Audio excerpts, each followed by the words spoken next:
Olá, eu sou o Cláudio Lessa, em Orlando, nos Estados Unidos, perfeitamente consciente a respeito de um aspecto de nossa vida hoje em dia. Você será odiado se não puder ser manipulado. Você já se inscreveu no CL News LLC, o meu novo canal no YouTube? Por favor, se inscreva, ative o sininho, dê o like e peça para todo mundo se inscrever. Tudo isso, indiretamente, me ajuda muito.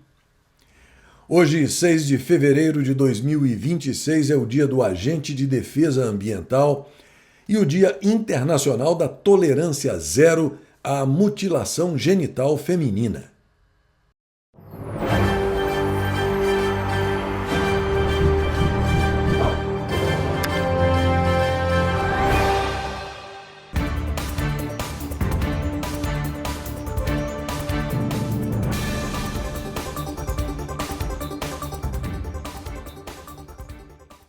Os indicadores financeiros mostram dólar e euro estáveis, leve recuperação da Bolsa de Valores, mergulho do Bitcoin, IPCA e Selic na mesma e baixa do grama do ouro.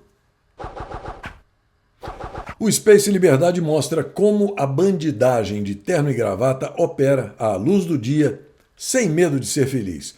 O Bobina, amigo do amigo de meu pai, mandou para a primeira instância as investigações do bando Master, que não envolvem autoridades com foro privilegiado, enquanto mantém no sindicato do crime organizado os casos ligados a políticos e autoridades. Você consegue entender ou será preciso desenhar? O senador Alessandro Vieira quer convocar o amigo do amigo de meu pai e a mulher do satânico psicopata golpista para a CPI do crime organizado. Segundo o parlamentar, a justificativa é a possibilidade de que o escritório da advogada tenha recebido recursos ilícitos vindos do bando Master. Enquanto isso, o Space Liberdade informa que os meliantes togados estão pressionando Davi Narcolumbre contra a instalação da CPI do bando Master, segundo a jornalista Malu Gaspar. E por falar em recursos ilícitos, só para você saber, a Gazeta do Povo informa que os Correios pagam R$800 mil a advogados contratados sem licitação. A Gazeta Brasil informa que o ex-deputado federal Alexandre Ramagem, considerado foragido nos Estados Unidos, prestou depoimento ao Sindicato do Crime Organizado por meio de videoconferência na ação penal relacionada aos atos de 8 de janeiro de 2023. O interrogatório durou cerca de 50 minutos e foi conduzido pela juíza auxiliar Luciana Yuki Fujishita Sorrentino, amarra-cachorro do satânico psicopata, o verdadeiro golpista. Segundo o termo da audiência, Ramagem respondeu às perguntas dessa juíza auxiliar, da venérea Procuradoria-Geral da República e da própria defesa dele.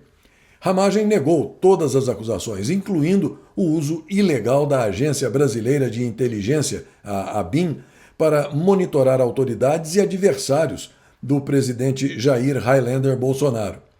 Em parte do depoimento, o ex-deputado optou por exercer o direito constitucional de permanecer em silêncio. Alexandre Ramagem responde atualmente por dano qualificado e deterioração de patrimônio público no contexto dos fantasiosos, psicodélicos atos golpistas de 8 de janeiro engendrados pelo satânico psicopata, o verdadeiro golpista, e o resto da quadrilha Petralha. A ação penal havia sido suspensa devido ao foro privilegiado e a uma decisão da Câmara dos Deputados, mas foi retomada depois da perda de mandato de Alexandre Ramagem em dezembro de 2025. O Bobina, amigo do amigo de meu pai, e o satânico psicopata golpista estão divergindo do Código de Ética de Carmen Miranda e estão expondo um racha do Sindicato do Crime Organizado. Os dois meliantes togados fizeram afirmações públicas que entram em choque direto com o projeto do presidente da Pocilga. Em meio a polêmicas, Carmen Miranda cancelou a reunião do Sindicato do Crime para discutir o Código de Ética. O debate, que ocorreria no dia 12, segue sem nova data e deve ser remarcado para depois do Carnaval. Segundo se informa, diversos meliantes togados estão muito incomodados com Carmen Miranda, que, na opinião deles, deveria ter amadurecido a questão e debatido o assunto internamente antes de uma proposta de código ser divulgada publicamente. Na revista Oeste, a informação de que uma certa Associação Cearense de Diversidade e Inclusão, certamente integrada por tresloucados purpurínicos de QI 83, denunciou o padre Francisco Wilson ao Ministério Público pelo crime de transfobia. Na denúncia, a Associação da Rapaze de QI 83 cita trechos de uma homilia proferida pelo padre em que ele afirmou que homem é homem e mulher é mulher. Além disso, a entidade recriminou o padre por fazer críticas à ideologia de gênero, pelo fato de a ideologia estar sendo ensinada em escolas para crianças. Além disso, o padre Francisco também criticou as lideranças religiosas que defendem essa agenda LGBTUVWXYZ. Como você pode ver, existe uma sub-raça no Fazendão que acredita que ter opinião e manifestar opinião é crime. Falar a verdade, então, que homem é homem e que mulher é mulher, é inadmissível para essa laia. Eu mesmo, por muito menos, já fui parar na Polícia Federal para explicar as minhas opiniões. E não se esqueça de que amanhã tem mais uma overdose de irreverência, humor e informação do trio Calafrio, a partir das 9 da noite, hora de Brasília, com o Odair Del Pozo, o Hermes Magnus e eu. O link para você participar é este que está na sua tela. A Coreia do Sul pode se tornar o novo destino da carne do fazendão. Depois de participar da maior feira de alimentos e bebidas do mundo, a Go Food, realizada em Dubai, o presidente da Associação Brasileira das Indústrias Exportadoras de Carne, Roberto Perosa, informou que vai participar da missão presidencial que visitará a Índia e a Coreia do Sul a partir do dia 17 deste mês. O país asiático tem 52 milhões de habitantes e pode se tornar um dos novos compradores da carne brasileira. O Tribunal de Contas da União concluiu a inspeção no Banco Central sobre a liquidação do Bando Master. O parecer técnico dos auditores será entregue ao indivíduo Jonathan de Jesus na próxima semana. O voto do relator deve chegar ao plenário em até 40 dias. A Polícia Federal abriu inquérito para investigar o grupo Fictor por tentativa de compra do Bando Master. Os crimes de que a empresa é suspeita são os de gestão fraudulenta, apropriação indébita, emissão de títulos falsos e operação de uma instituição financeira sem autorização. Bom, e se você tiver como explicar, será muito bom. O preço da gasolina caiu 16% nas refinarias do Fazendão nos últimos 3 anos, mas subiu 37% nos postos no mesmo período. Desde 2022, o valor do litro passou de R$ 3,08 para R$ 2,57 para as distribuidoras. Nos postos, o preço médio subiu de R$ 4,98 para R$ 6,33. Mas isso é besteira, você sabe. O importante é o carnaval, é a Copa do Mundo.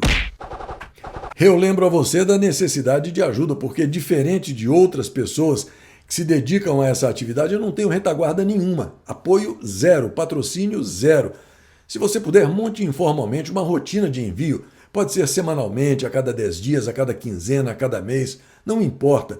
O importante é o aumento do número de contribuintes regulares, consistentes, com quem eu possa contar, para que eu possa ter um mínimo de previsibilidade e reconstruir minha equipe para melhorar a abrangência dos meus netjornais. Mais uma vez, obrigado pela sua compreensão. A empresa aérea TAP está ampliando os voos entre Florianópolis e Lisboa.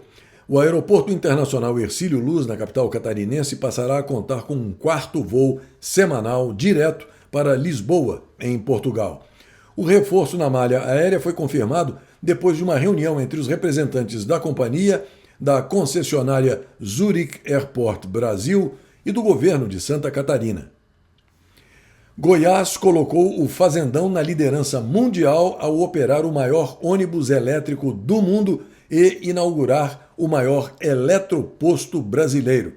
Com veículos biarticulados 100% elétricos, inéditos no transporte coletivo mundial e a maior infraestrutura de recarga do Fazendão, o estado de Goiás está promovendo uma virada histórica na mobilidade urbana sustentável. O brasileiro Gabriel Variani assumiu o comando de uma entidade internacional de neurologia neonatal. O médico foi eleito presidente da Newborn Brain Society, organização internacional dedicada à saúde cerebral de recém-nascidos.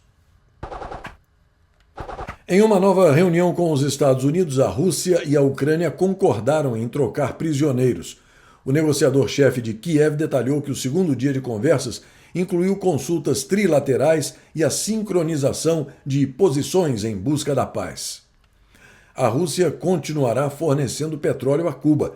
Viktor Koronelli, representante russo em Havana, fez a declaração à agência de notícias estatal comunista. A Rússia nega as alegações de que Jeffrey Epstein fosse agente da inteligência russa. As autoridades afirmam que essas declarações buscam tirar o foco da hipocrisia de homens poderosos exposta pelos arquivos do caso. Israel antecipou uma reunião do Gabinete de Segurança em meio à tensão com o Irã. O premier israelense disse ao enviado dos Estados Unidos que Teherã não é confiável. As negociações entre norte-americanos e iranianos começaram hoje. O chavismo pediu perdão e o parlamento aprovou, em primeira leitura, um projeto de anistia na Venezuela. De acordo com o deputado chavista Jorge Arreaza, responsável por apresentar a proposta, o projeto abrange casos de presos políticos desde 1999, quando Hugo Chávez chegou ao poder, até a atualidade. O texto, no entanto, exclui as pessoas processadas ou condenadas por violações graves de direitos humanos, crimes contra a humanidade, crimes de guerra, homicídio doloso, corrupção e tráfico de drogas.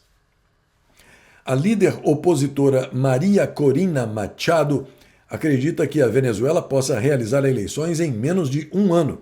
Maria Corina disse numa entrevista ao portal Politico que ainda não discutiu o assunto com o presidente dos Estados Unidos, Donald Trump. A polícia uruguaia frustrou um assalto a banco em Montevidéu que incluía brasileiros. O plano consistia na construção de um túnel de cerca de 8 metros que conectava o sistema de esgoto diretamente à parte inferior de um banco. Neste dia 6 de fevereiro, em 1694, a aldeia principal do Quilombo dos Palmares era destruída pelas tropas do bandeirante Domingos Jorge Velho. Em 1818, Dom João VI era coroado no Rio de Janeiro, rei do Reino Unido de Portugal, Brasil e Algarve. Nesse mesmo dia, era expedido decreto de indulto aos presos do Reino do Brasil. Em 1918, as mulheres britânicas com mais de 30 anos e com as qualificações mínimas de propriedade obtinham o direito de votar quando a Lei de Representação do Povo foi aprovada pelo Parlamento. Em 1952, Elizabeth II se tornava a rainha e governante máxima do Reino Unido e de outros reinos da Comunidade das Nações após a morte do pai dela, Jorge VI. Em 1959, o físico e engenheiro eletricista norte-americano Jack Kilby, da Texas Instruments, apresentava a primeira patente para um circuito integrado. Ainda em 1959, era realizado em Cabo Canaveral, na Flórida, o primeiro teste de lançamento bem-sucedido de um míssil balístico intercontinental Titan. Em 1984, começava a operar na Ilha do Rei George a Estação Antártica Comandante Ferraz, uma base pertencente ao Brasil.